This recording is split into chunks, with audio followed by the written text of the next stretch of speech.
Welcome to Not Milk Never Milk. Subscribe if you're lactose intolerant. You start immediately by verifying the only way net mechanics and your level so you meet requirements.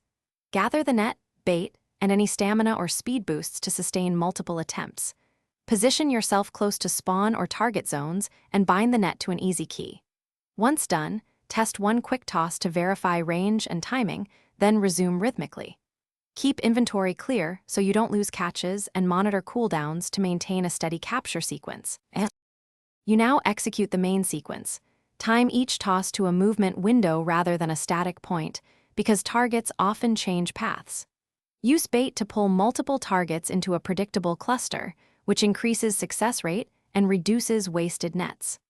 Once done with a cluster, rotate to a safe spot to reset stamina and cooldowns, then return quickly to the active area. Make sure to adapt throw angle as speed changes, and commit to a 3 to 5 toss. You finish by rapidly securing all netted items into storage or the nearest bank to protect progress.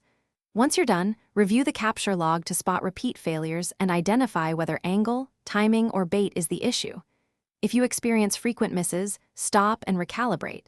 Change throw angle, wait an extra half second, or swap to a different bait type and retest a small sample.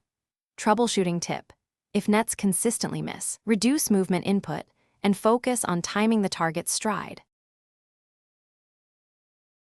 Thanks for watching. If this was helpful, leave a like and consider subscribing. See you next time.